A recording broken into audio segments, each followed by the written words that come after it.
Welcome our viewers. It's nice to have you once again. We are very proud to engage ourselves together. Welcome to our podcast. We are here hosted by Dominion Castle.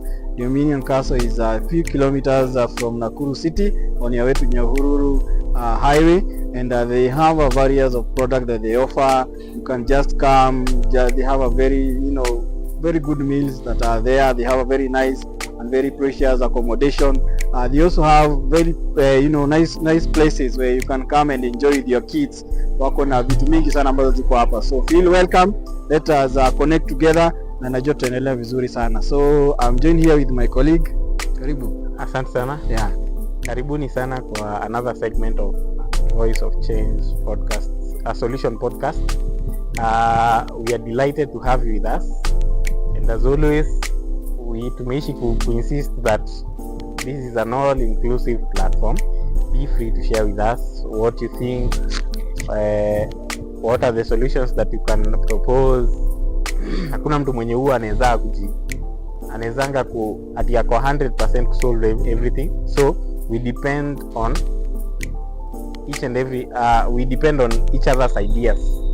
So karibuni sana, na as always gratitude to Dominion. Kama vile mnaona tuko kwa railway.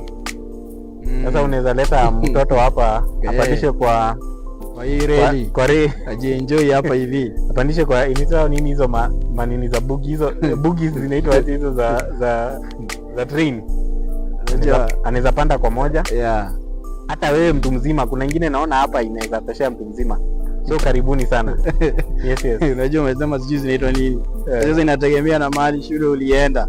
Wewe waambie wewe kuja tu kwa train, leta watoto hapo wajienjoy, pia kule kwa background. Pia unaona pia kuna other things ambazo ziko pale. Pia wako na swimming pool Especially kasa hizi climate imechange, kuna joto sana. Just come here and also enjoy yourself. Na ubebe sunscreen. Usisahau kuambia hivyo. Kama una sunscreen unaweza tumia Renis. Bali itafanya kazi. Pate huku ukitoka swimming pool usitoke na sunburn, unakaa ni kama uko na scales kwa mgongo. So welcome.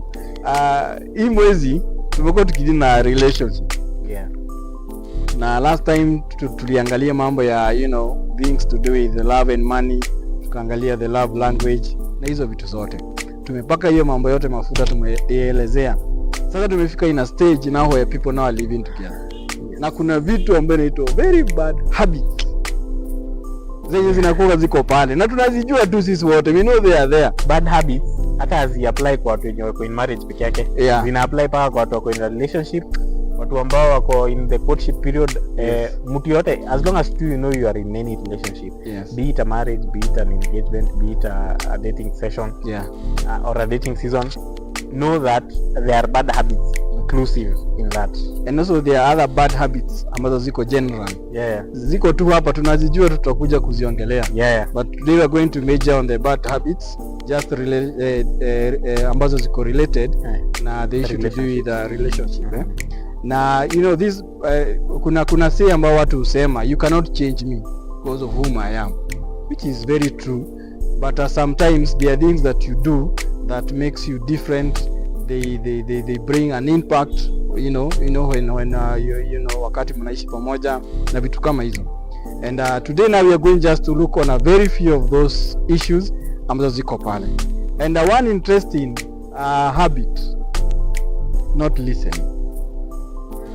Yeah, failure to listen. And failure to listen, I don't ina apply kwa both spouses. Unasema lakini men, sijui mbona men wanakuanga accused sana of not listening. But in nature men wamezoea kujipigania. Men wamezoea ku solve their own issues. So we are not used to consulting. Yeah. Other people when we want to solve anything or when we want to handle an issue. That is why we are mostly accused of not listening. But even women have an issue of listening.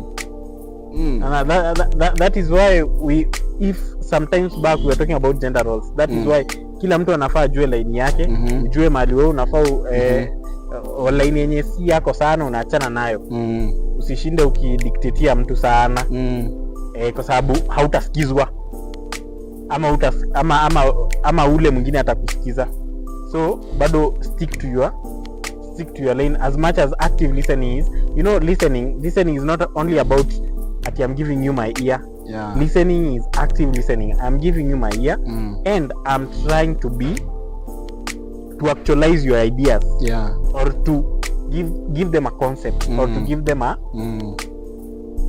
to give them tangible actions. Yeah. So that is why in a nutshell we say that active listening is very important. It is not only about listening. We're talking about active listening, because at the end of the day it's all about the issue of being attentive. Because let's say for example umetoka job umekuja, kuna ile aspect you want to know nyumbani kumeshinda namna gani, watu wameshinda namna gani. There is also now the other aspect ya kwamba you also expect the same, because mtu pitia so many challenges, and yet now you are here, maybe you want to discuss something, and whenever now you want to discuss that something, unakuta one of you are discussing but one of you ako kwa simu. You see now kuna ile attentive, because there is something that you want to say, maybe in both genders, and you want that attention. So because now that act of listening, it means that you need now to maybe to advocate on something, you need to pass something, you need to give a certain information, you need now and whatever you're trying to to give it out, unahitaji ikuwe taken with a lot of seriousness. So unakuta hiyo aspects zingine inaletaka shida mingi sana, ama unakuta maybe you're discussing something, mtu wako off, maybe una discuss kitu fulani, unaona mtu amekukata, ameanza kuleta mambo zingine pale, and this issue inaleta sana, because wakati mtu anaona nimeleta issue saa zingine, ninaona you're not attentive, you're not giving time to what I'm trying to say, ndio unakutana saa zingine ina build up some, mtu anasema okay it's fine, because last time niliona iko na issue, acha tu ninyamazie. Na unaona hiyo pia it is not something that is very good, because you need to build each other, you need to know each other. Remember that in a relationship hamjazaliwa pamoja, that partner, so you need also time to cope up, so you need many days, many years to understand each other. Yeah, so it's something that let's talk it out and see. I think your aspect ya inattentiveness ina apply differently while you are in a marriage, and when you are in the dating period, because when you are in the dating period, kila mtu anataka put in their input, wanataka kila mtu kuoneshana aje that they are giving you the attention that you need. So kila utapata during dating period mtu hata simu ateka kando akusikize nini, lakini in marriage kuna ile aspect ya kuzoeana, which I think is very it's very unhealthy. Familiarity, hiyo familiarity, unaona aje hapana, huyu mtu umemzoea. Stories anipatia leo ataniambia vile amekula lunch, ataniambia vile sijui amepatana na mtu fulani wa kazi, sijui nini. Sasa they are just normal talks.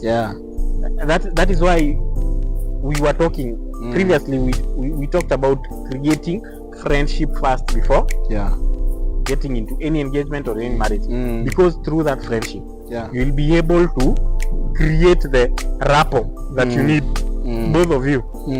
Ndio any story ambayo inakuja kwa mtu fulani, inakuja from your spouse, it's interesting to you automatically, because you already have a rapport. Unajua akikwambia leo alikuwa na certain experience, tayari unajua behavior yake ama reaction yake kwa hiyo experience inakuanga aje. So unakuwa very attentive, na unakuwa very una anticipate kujua ni nini alifanya, how alireact aje.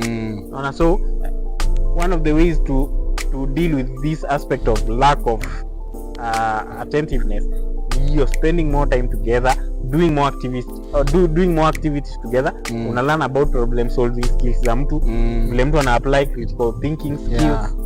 It becomes easier to familiarize with each other, it becomes easier to listen to one another, it becomes easier to be attentive when you're being talked to. It's something ambayo it's very serious, and I think that watu wakikopi vizuri, it can really build their relationship, because if I want to listen to you, it means that I see whatever you're trying to say, it's very important, not only to you but also to us. and also na pia ita build up ile confidence to that relationship, because utakuta na pia niliona to some other points watu wakisema na there are those who do more talking than listening also, because unakuta sasa saa zingine you always do more talking than also trying now to listen, because now it should be a way back wacha tukae chini tuongee tusikizane na nafikiria mambo itakuwa sawa. But on that perspective umeongelea about watu wengine walikuwa umesema watu wengine walikuwa na complain just a comment somewhere, phrases somewhere. So we need to be more focused on how we listen and on how we articulate our ideas, kwa sababu one of the challenges watu wako nayo ni not what they are saying but how they are saying it. They have a really big challenge of that. So we have a lot to talk about active listening and listening, which is part of communication skills, which is a whole new topic in itself. So later on we'll dig deep into it. So we also have another one that is also very interesting, but tunasema hizi ni vitu ambazo huwa zinakuwa pale, always prioritizing your work. You see, sometimes we know bills have to be paid, especially kama size we are really facing a lot of economic times, but after all that you still have a responsibility, because if you are in a relationship you have that responsibility of your partner. If you are in marriage you have that responsibility of your partner. The same time in the aspect of family you have that responsibility of your children. You might be busy the whole month, but when you have that time, what time are you creating for your family, for your partner? And actually sometimes sometimes some people huwa wanajaribu kuficha na hii, I'm very busy, I'm doing what. Kumbuka tumeongea aspect ya listening. So aki build up na hiyo kitu one wacha hii naona anaamua kuficha tu mambo nini tunayoitaka, anakuwa so much busy trying to hide on it so much, but also prioritizing on it. We know hii mambo yote iko, we have to work, we have to do, we have to pay bills, we have visions, we have missions to accomplish and so forth, but at the same time we also have a responsibility. The challenge, the biggest challenge I think we have, especially as men, is balancing between socio-economic aspects, the economic aspect and social aspect, because especially this applies especially to men. Men wanakuanga blamed of not spending enough time with their family. At the same time they have the responsibility of building a future for that family. I think moderation is key. Balancing is key. If you want jamaa wako atoke blog, hivyo ndio huwa anasemanga ukitaka mtu uomoke, mtaka uomoke na wewe ujue jamaa utai, hata ujue kwa time utakuwa na time deficit, hata kuwa na spend enough adequate time yenye utakuwa una expect. So it is a trade off. If you want wealth, be ready to lose the social aspect. If you want social aspect, be ready not to gain a lot of wealth. So we, especially as men, we have hiyo conflict, kwa sababu one of the greatest achievement ya mwanaume, believe you me, usidanganywe hapa nje, kwanza inakuwa pesa. Juu kwa sababu kupitia pesa mwanaume anaweza kufanya mambo nyingi, mwanaume anaweza kufeel, mwanaume kitu kinampea stress kwa nyumba ni pesa. Pesa inasumbua mwanaume kabisa. Hiyo ndio ukisikia mwanaume aongei, usikia amenyamaza ni do. Pesa ndio inakuwa imeleta shida. Sasa hii pesa akipata an opportunity ya kuitafuta, hata kwanza atakushelve off, aseme aje hapana, nyinyi tulieni. Wacha kwanza niende nitafute azana. Kama wewe an understanding spouse, be ready to adjust accordingly, to accommodate him accordingly. Unaona, kwa sababu the primary goal of a man ni the pride of a man ni being able to provide for his family. So, and for him to provide for his family, he must to some level lose on the social aspect. Hata kuanga always present, but at the same time naye atakuwa na fulfill needs then wanasema men they take pride when they provide, but women they complain when they provide. The main reason ni kwa nini, kwa sababu women are not wired to provide. Biblically, cultural wise, they're not wired to provide. Men are the main providers. That's why men don't complain when they provide. But women, at the end of the day, what they do, they end up they will complain, at the same time they feel this is not their role. So if you want a man to play that role, be very consistent in showing him support even if he's not present. Yeah, let us also hear your views, because pia hapa kuna controversy kidogo, because pia kuna wale wameachilia their own responsibility, unakuta sasa the ladies wanachukua that responsibility. So it's something that we need to do. At the same time, it's all about priority. Kama uko kazi, wewe fanya kazi, but create time for yourself also, for your partner, and also for your family. Yes. Yeah, so it's something that needs to go all around, and it's something that it is not difficult. But it's all because tunaona kuna billionaires wanafanya kazi yao but wanaenda holidays na familia yao. So it's something that is possible. You can make money, but at the same time you can also prioritize. So catch on, you can follow us, give us your views, tell us what you're thinking, show us maybe your comment and also your experience, something that is going to be very good. Thank you.